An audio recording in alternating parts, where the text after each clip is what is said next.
Hi, everyone. Welcome back to the conversation. I trust you're enjoying a wonderful day. Now, there's a notable development on the horizon. A 24% reduction? Yes, you heard it right. A reduction is looming for all Social Security beneficiaries. Join us as we delve into the reasons behind this and explore potential solutions to address the issue. Additionally, the Supreme Court has just given the green light to hear Trump's case concerning his removal from 2 ballots in Colorado and Maine. This could be a pivotal moment for Trump, and we'll be delving into the details of this make-or-break case. Before delving into the main content of today's video, could you kindly support me by giving this video a like? It goes a long way in boosting the performance on the YouTube algorithm. If you haven't subscribed to my channel yet, consider doing so now. Let's delve straight into our top story today.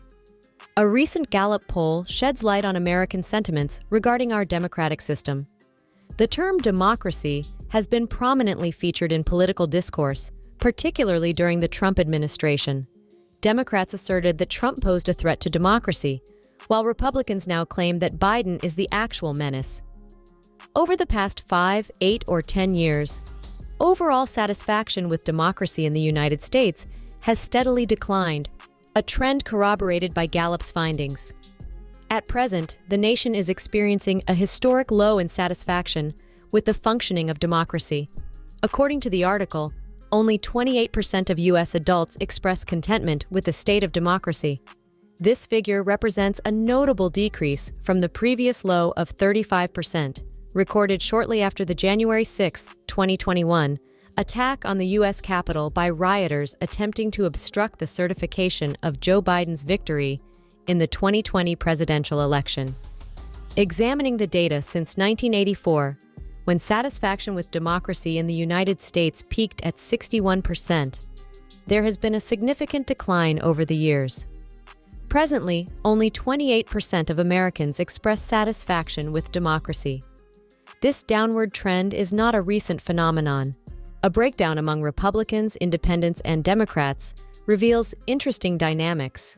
In 1984, Republicans were notably more satisfied than Democrats, with almost 80% expressing contentment with democracy. However, a shift occurred in the 2000s, leading to a reversal of this trend.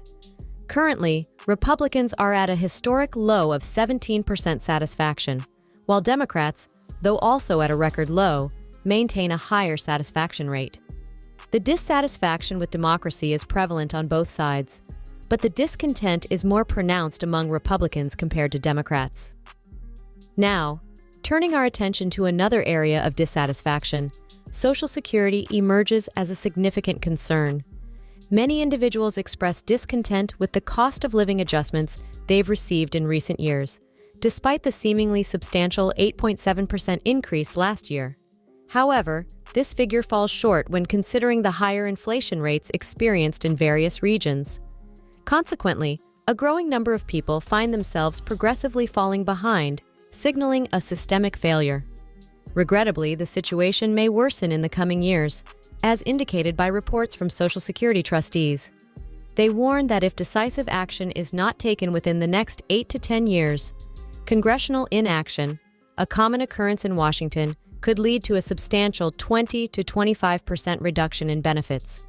The insufficiency of funds in the trust fund to cover 100% of the benefits necessitates such drastic measures. A tweet from Senator Bill Cassidy, a Republican from Louisiana, underscores the severity of the situation, stating that neglecting Social Security implies endorsing a 24% cut in benefits, a prospect deemed unacceptable, a sentiment I wholeheartedly share. Currently, Bill Cassidy has put forward a bipartisan plan aimed at addressing Social Security reforms. The plan, led by Senators Angus King and Bill Cassidy, contemplates gradually increasing the retirement age to around 70 as part of an overall Social Security overhaul. The proposal explores alternative options, such as modifying the existing benefit calculation formula from one based on a worker's average earnings over 35 years to a formula focused on the number of years contributed to Social Security. Additionally, the plan introduces the concept of a sovereign wealth fund, potentially funded with $1.5 trillion or more in borrowed money. This fund would be utilized to kickstart investments in stocks and other assets, with the aim of generating an 8% return. In the event that the fund fails to meet this target, there is a provision to increase both the maximum taxable income and the payroll tax rate to ensure the long-term solvency of Social Security for another 75 years. While the plan is not yet in the form of a bill, it highlights potential areas of contention, especially regarding the proposal to raise the retirement age to 70, which could face resistance from Democrats. Additionally, the mention of the possibility of tax increases adds another layer of complexity to the discussion. Contributing more to the system during your working years could pose a challenge with Republicans, making the current proposal a potential non-starter for both Republicans and Democrats. Additionally, various bills addressing the solvency issue are on the table, such as those presented by Bernie Sanders and John Larson. While these bills aim to address solvency concerns and increase benefits, the drawback lies in their reliance on significant tax hikes. This aspect is likely to be a major point of contention for Republicans, as evidenced by their unanimous lack of support for these proposals. As the 2024 election approaches, resolving this issue becomes imperative, given its critical nature and the need for a bipartisan solution. Currently, a pivotal issue has emerged, centered around the prohibition of former President Trump participating in various states' elections.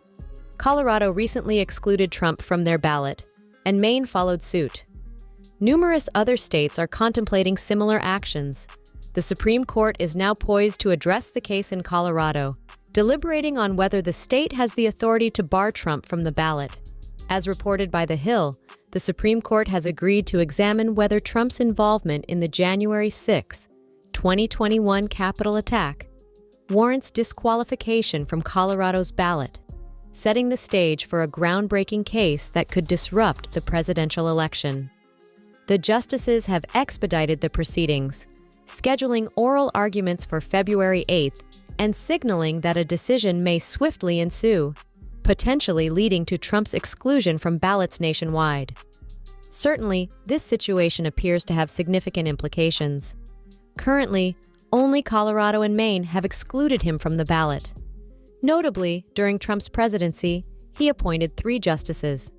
It's reasonable to assume that those aligned with Trump might anticipate support from these justices. However, there's a possibility they could rule against him to avoid appearing biased.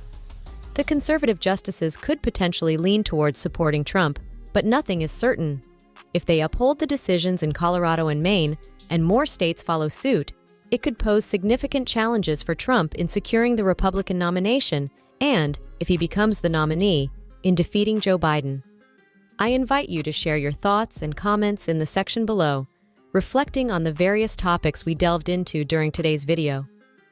As we wrap up our discussion, I sincerely hope you found the content enjoyable and gained some valuable insights. If you did, I would be genuinely grateful for your support.